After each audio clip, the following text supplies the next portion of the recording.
Welcome back, brothers and sisters. I am Braden. This is Langley Outdoors, the place where we not only talk about what's going on in the gun world, our beautiful country, and how we're going to fix those bad boys together. The content that we're going to talk about today is a quick one. It turns out that we had a bit of an armed intrusion into near the White House. The Secret Service didn't miss this time, and that's the instance that we are talking about within a gun control city. How's that for an intro? Everything will be linked in the description box below. I always bring the receipts. And of course, if you guys are enjoying this content and you want to backhand tyranny on the daily, make sure you hit that like button, subscribe to the channel, and turn the notification bell on. All right, beautiful people, listen. There's a certain level of irony about a lot of the things that we deal with gun controllers, with lefties, with Democrats, with basically the proponents of tyranny, okay? And one of those things is the fact that gun control zones and gun control cities and some of the strictest, most ardent gun control that exists in our country never works, but they never talk about it. So what I'm about to show you is the basic failure of that exact same principle, along with anti-gun potential rhetoric. All right, here we go.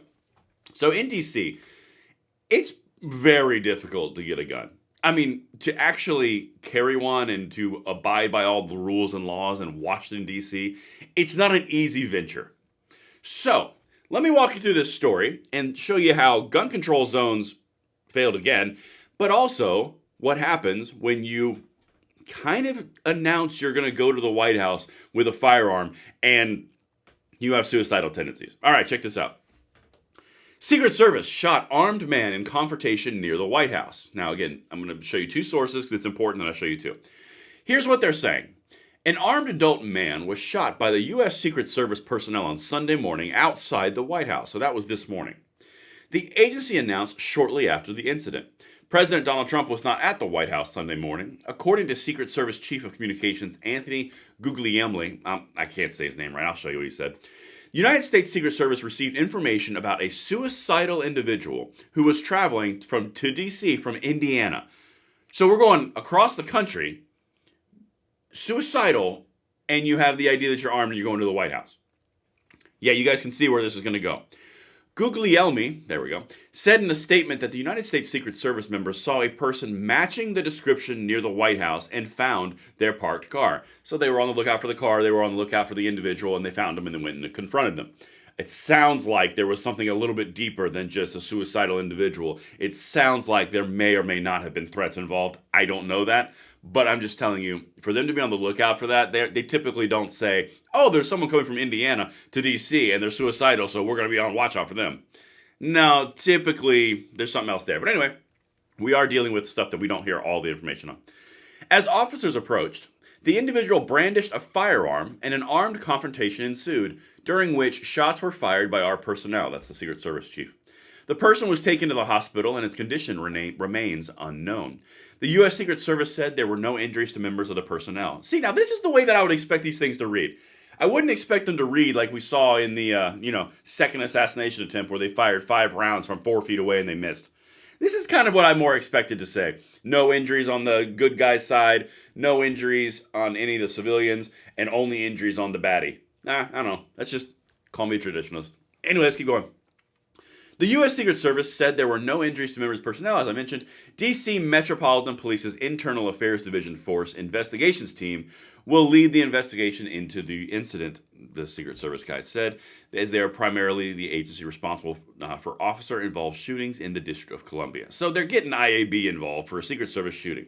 Now, what's interesting here is CNN didn't tell you one thing, and then I'll show you the announcement from the Secret Service. They didn't say how close to the White House it was. Now, it could be an oversight, might not be important, but let me show you what National Review is saying and how close it actually was. Look at this. As we continue going down here, officers were warned by police on Saturday about a suicidal person who had plans to travel to Washington, D.C. from Indiana. Shortly after midnight on Sunday, the Secret Service encountered the man's parked car near the Eisenhower Executive Office Building, which is just 1 block from the White House. Okay, well, that's a little bit different than what CNN just said of near the White House. No, that's a block away.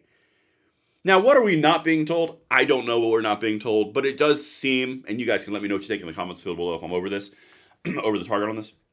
It does seem like there may have been somewhat more of a story here than just someone who was suicidal going from Indiana to D.C. if they already had a firearm. They were looking out for the individual description, and they were looking out for the car.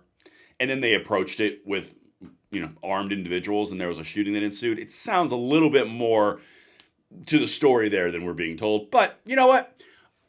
We can just let it go. All right, so here's the actual statement from that same guy, Googly whatever.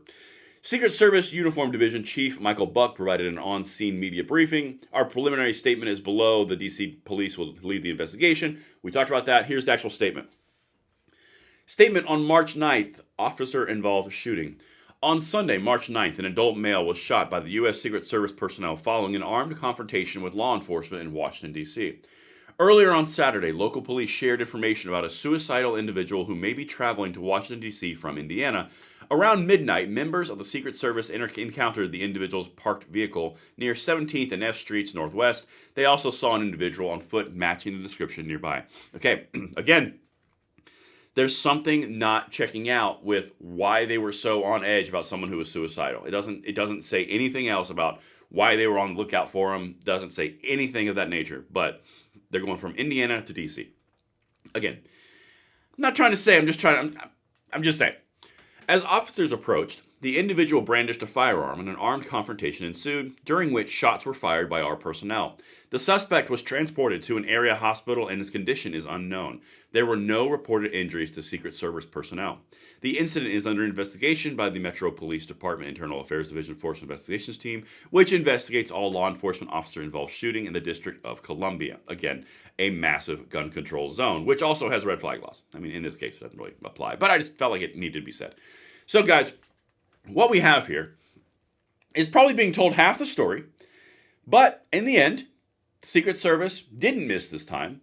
They did detect who they were looking at within a block walking distance from the White House, and the situation has been resolved through what I would expect as a normal execution of duties, which is a big old improvement from the things that we saw prior with the 2 assassination attempts on Trump in 2024. But yeah, it's a short one. Let me know what you guys think in the comments below. That's what's going on, and I will see you on the next one. I'm Braden. Later.